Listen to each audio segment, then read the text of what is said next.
پاکێجی خێزانی لە فاستلینگ بێ سنوور بۆ ماوەی 1 مانگ ئینتەرنێت بەکاربێنە تەنها بە 18,000 دینار لەگەڵ پاکێجی خێزانی لە فاستلینگ.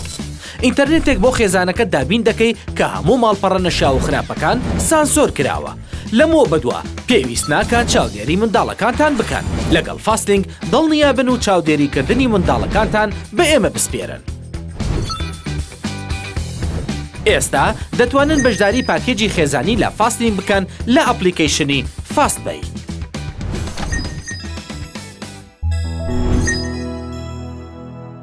سڵاوتان لەبێت خۆشەویستان. ئەمڕۆ باسی یەکێک لە سەرنجڕاکێشترین شوێنەکانی سەرزەویتان بۆ دەکەم. ئەو شوێنەی باسی دەکەین گۆڕستانێکە، بەڵام یەکێک نییە لە گۆڕستانە ئاساییەکان کە دەیزانین. خەڵکی نزیکەی 5,000 دۆلاری بۆ دەکەنە قوربانی بۆ ئەوەی لێرە بنێژرێن. ئەگەر دەست کرد بە پرسیارکردن کە بۆسی ئەوەندە پارەیە بەم شوێنە دەدەن، لە کاتێکدا دەتوانن 100 خان و بە زیندوی بکڕن. با پێت بڵێم ئەم هەموو پارەیە تەنها لەبەر ئەوە دەدرێت کە جوولەکەکان پێیان وایە ڕاستەوخۆ دەچنە ناو بەهەشتەوە ئەگەر لەم گۆڕستانەدا بنێژرێن. بەڵام ئەوەی ئێستا بیستوتە تەنها سەرەتایەکە. بۆیە لەگەڵمان بمێنەرەوە تا کۆتایی ڤیدیۆکە، چونکە وردەکاری زیاتر هەیە کە کاتێک گوێت لێیان دەبێت سەرسامت دەکا. بەڵێ بینەران، من باسی گۆڕستانی سەر چیای زەیتون دەکەم لە قودس. چیای زەیتون لە جوانترین گۆشەی قودسدایە و یەکێکە لە گرنگترین شوێنەکان بۆ ئاینە یەکتاپەرستەکە. سەبارەت بەو ناوچەی کە گۆڕەکانی تێدایە، ئامادەی بیستنی چیرۆکی ئەم گۆڕستانە سەرنجڕاکێشە بە کە تێیدا شتە ترسناکەکان بە پێی بیر و باوڕەکانیان لە ڕۆژی قیامەتدا ڕوودەدات. قودس یەکێکە لە شارە گرنگەکانی ئاینە ئاسمانیەکان کە مێژوە گەورە و نهێنەکەی دەگەڕێتەوە بۆ 2000 ساڵ پێش زین. ناوچەیەکی زۆر پیرۆزە کە بە درێژایی مێژوو 2000 بە چارەنووسی وێرانکاریدا ژیاوە و 23 لەشکرکێشی و 52 هێرشی بەخۆیەوە بینیوە و ڕووداوەکانی تیایدا خەریکە تەواو نابێت و یەکێکە لە گرنگترین شارەکان کە یارمەتی دەربووە لە بڵاوکردنەوەی ئاینی ئیسلام و ئەو شارەیە کە پەیامبەرمان درودی خودای لەسەر بێت لە شێوی ئیسرا و میعراجدا بۆی ڕۆشتووە. ئەوەندەی قودس بۆ موسڵمانان گرینگە، بۆ جیهانی مەسیحیش زۆر گرینگە کە بە پێچەوانەی موسڵمانان ئەو ڕاستیە قبول دەکا کە عیسا سەلامی خودای لەسەر بێت لەم خاکە پیرۆزەدا لە خاز دراوە و قودس ناوەندی زەویە. لە سەدەی دەیەمی پێش زاین ئەم شوێنە بۆتە شوێنێکی زۆر گرنگ بۆ جوولەکەکان بەهۆی داگیرکردنی ئۆرشەلیم لەلایەن داودەوە سەلامی خودای لەسەر بێت. ئەمانەی باسمان کرد کورتەیەک بوو لەسەر مێژووی ناوچەکە. بابەتی ئێمە لەسەر چیای زەیتونە لە قودس کە لە ساڵی 1570 تا ساڵی 1970 لەژێر کۆنتڕۆڵی ئیمپراتۆریەتی عوسمانیدا بووە کە ئەمڕۆ گرانترین گۆڕستانی لێیە. زۆر زار گۆڕستانەکان وەک شوێنێکی تەنیا سیر دەکرێن، بەڵام من شەو و ڕۆژ وەک شوێنێکی ئارام دایان بینم بە پێچەوانی خەڵکیەوە. باڵندەکان بێدەنگی گۆڕەکان و گەڵاکانی دارەکان شکۆدار دەکەن و سوورەتی فاتیحە کە لە هەموو گۆڕێکدا دەخوێنرێتەوە دڵ پڕ دەکات لە ئارامی. ئەم شوێنانە ڕاستەقینەترین شوێنن لە سەرزەوی کە هەمومان بە دڵنیایەوە ڕۆژێک کۆچیان بۆ دەکەین، بە تایبەت گۆڕستانەکانی موسڵمانان. بە نەریتی ناشتن سەرگەرمی گۆڕستان بۆ مرۆڤایەتی دەستی پێکرد. بە پێی کتێبی پیرۆزمان قورئانی پیرۆز و بەرز، یەکەم کەس کە دەستی بەم نەریتە کردنەوەی ئادەم بوو سەلامی خوای لەسەر بێت. قابیل، وەکو زۆر بمان دەزانین، یەکەم ڕووداوی کوشتن لە مێژوودا لەلایەن نەوەکانی ئادەمەوە ڕوویدا. ئەویش کاتێک قابیل براکەی خۆی هابیلی کوشت، پاشان تەرمی براکەی خۆی ناشت. ئەویش دوای ئەوەی کە فێرە ناشتن بوو لە ڕێگەی قەلە ڕەشێکەوە. لەو کاتەوە تا ئەمڕۆ نەریتە کە خەڵکی خزمە مردوەکانیان بە خاک بسپێرن و ماڵ ئاوایی لە دوا سەفەری ئەم دنیایەیان بکەن.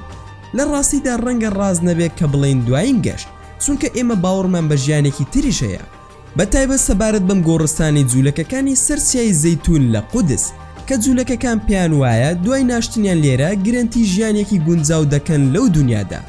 ئەم گۆڕستانە دەکەوێتە سەر لوتکەی چیای زەیتون کە بە جوانترین دیمەنی قودس دادەنرێت و یەکێکە لە گرانترین گۆڕستانەکانی جیهان و یەکێک لە گەورەترین خەونەکانی جوولەکەکان ئەوەیە کە لەم شوێنەدا بنێژرێن کە نرخی یەک گۆڕێک لەم شوێنەدا دەگاتە 5 بۆ 6 ملیۆن دۆلار و هۆکاری گرانی نرخەکەی بۆ ئەو باوەڕە دەگەڕێتەوە کە پێیان وایە هەر کەس لێرە بنێژرێت لە ڕۆژی دواییدا بەبێ لێپرسینەوە دەچێتە بەهەشتەوە و بە گوێرەی دوایین داتاکان نزیکەی 150,000 گۆڕ لەم گۆڕستانەدا هەیە و بە دیمەنێکی پانۆرامای قودس دروست کراوە ئەمە ئەو ناوچەیە کە دەتوانیت لێەوە مزگەوتی ئەقسا و قوبەی بەردین بەگشتی و بە باشترین شێوە ببینیت بەپێی بیر و باوەڕی جوولەکەکان.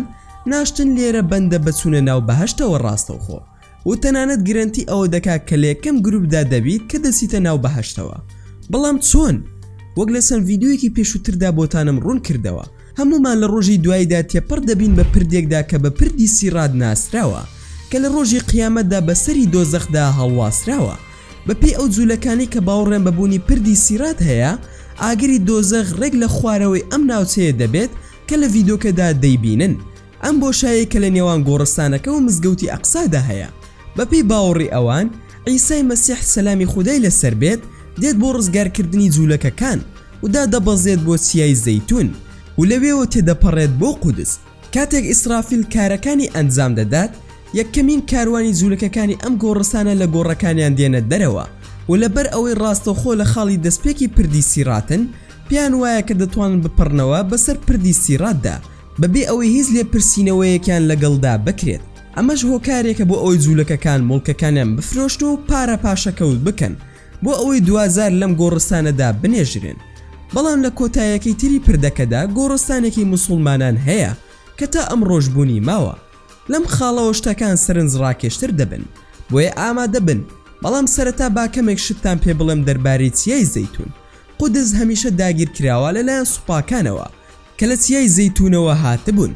شتێکی گرنگ بەسەر زۆرێک لە پێغەمبەرانی ئەم چیایەدا هات، لە نێوان ئیسا و داود سەلامی خۆیان لەسەر بێت و گۆڕی زەکەریای پێغەمبەر لەژێر ئەم گۆڕستانەی جوولەکەکان لەسەر چیای زەیتون دۆزرایەوە.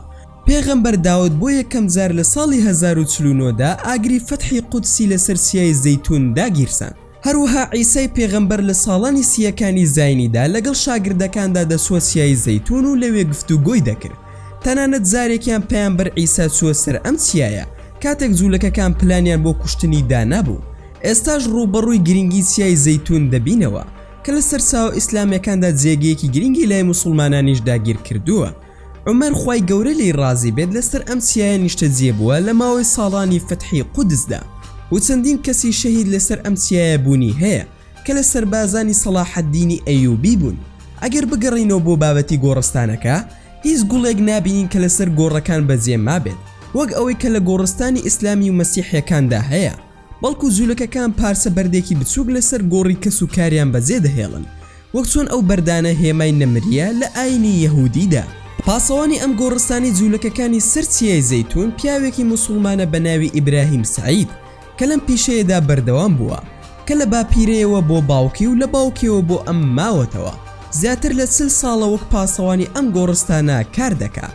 سەر ڕایبوونی تۆماری دیجیتاڵی گۆڕەکان گۆڕی هەمووانی پاراستووە و هەروەها لەسەر ئەو ماڵپەڕەشی کە بۆ گۆڕستانەکە دروستکراوە لە ساڵی 2010. هەروەها دەڵێت کە دەتوانێت ڕێنمای کەسوکاری مردوەکان بکا بەبێ هیچ زەحمەتیەک، چونکە زۆربەی گۆڕەکان و ناوی خاوەنەکانیان دەزانێت. ئەمڕۆ جوولەکەکان پلانیان هەیە گۆڕستانی هاوڵانی موسڵمانان لە کۆتایەکی تری پردەکە لە دامێنی دیواری ڕۆژهەڵاتی مزگەوتی ئەقسا لابەرن. کاتێک موسڵمانان لە نیازی بەدخوازی جوولەکەکان تێگەیشتن، کاردانەوەی جیهانی ئیسلامی لە دژایەتی ئەو فەرمانەدا هات کە تورکیا سەرکردایەتی دەکرد. ئەمە ژوای لێکرد هەنگاوێک بسنە دواوە لە جێبەجێکردنی فەرمانەکە. لە ناوچەی شاری کۆن لە قودس چەندین گۆڕستانی سەر بە موسڵمانان هەیە، لەوانە گۆڕی سەربازانی عوسمانی و چەندانی تریش. شای گازینۆی ملیاردێر شڵی دۆن ئادێلسۆن کە خاوەنی گازینۆی زۆرە لە ناوچە جیاوازەکانی جیهان بە تایبەت لە لاس ڤێگاس، یەکێک بوو لەو کەسانی کە بەم دواییە هێنرا بۆ ئەم گۆڕستانە. پاشای گازینۆکە کاتێک گیانی لەدەستدا، لەم گۆڕستانەدا ناشتیان بە بڕی زیاتر لە 1 ملیۆن دۆلار هاوکات گروپێکی بچووک لە خزم و کەسە نزیکەکانشی بەشداریان لە پرسەکەدا کرد. ئادێلسۆن لە ڕێگەی ئەو هاوکاریە زۆرانەی بۆ سیاسەتمەدارانی لایەنگری ئیسرائیل و بە تایبەت ترامپ ناوبانگی دەرکرد بوو. گۆڕستانەکە خەریکە هیچ شوێنێکی بەتاڵی تێدا نامێنێت، چونکە لەم ساتەدا بە خێرایی دەستی بە پڕبوونەوە کردووە. ئایا ئەو گۆڕانەی خەڵک 1000 دۆلاریان لەسەر خەرج دەکا دەستنە بەهەشت؟ با وەڵامی ئەم پرسیارش بدەینەوە. فەرمانی چوونە ناو بەهشت بڕیارێکە کە هی خودایە و کەس بۆی نییە لە جیاتی خوددا بڕیاری چوونە بەهشت بدات. هەر مرۆڤێک بەپێی ئەو کار و کردەوانی کە ئەنجامی داوە مامەڵی لەگەڵ دەکرێت و خودای گەورەش بڕیاریان لەسەر دەدات کە ئایا دەستە بەهشتەوە یاخود نا. بەم جۆرەش گەیشتینە کۆتایی ڤیدۆکەمان. هیوادارم ڤیدۆکەتان بەدڵ بوو بێت. ئەگەر ڤیدۆکەمانتان بەدڵ بوو ئەوە لایکی ئەم ڤیدۆمان بۆ بکەن و هەروەها شێریشی بکەن لەگەڵ هاوڕەکانتاندا. وە لە بیرشتان نەچێت ئەگەر ئەتانەوێت هەمیشە بابەتی ناوازە لە کەناڵەکەی من ببینن ئەوە هەر ئێستا سبسکرایبی کەناڵەکەمان بکەن و زەنگۆڵی تەنیشتی سبسکرایبەکەش چالاک بکەن و هەر ڕەخنە و پێشنیارێکتان هەیە دەتوانن لە کۆمنتی ئەم ڤیدۆیەدا بۆمانی بنووسن و دووبارە و سێبارە سوپاستان دەکەم کە تا ئێستا بینەری ڤیدۆکەم بوون تا ڤیدۆیەکی تر و تا کاتێکی تر هەر شاد و بەختەوەر بن و خواتان لەگەڵ بێت و ئامانەتی خودا بن. پاکێجی خێزانی لە فاستلینگ بێ سنوور بۆ ماوەی یەک مانگ ئینتەرنێت بەکاربێنە تەنها بە 18,000 دینار لەگەڵ پاکێجی خێزانی لە فاستلینگ. ئینتەرنێتێک بۆ خێزانەکە دابین دەکەی کە هەموو ماڵپەڕە نەشا و خراپەکان سانسۆر کراوە. لەمەوە بەدووە پێویست ناکات چاودێری منداڵەکانتان بکەن. لەگەڵ فاستلینگ دڵنیا بن و چاودێریکردنی منداڵەکانتان بە ئێمە بسپێرن. ئێستا دەتوانن بەشداری پاکێجی خێزانی لە فاستلینگ بکەن لە ئەپلیکیشنی فاستبەی.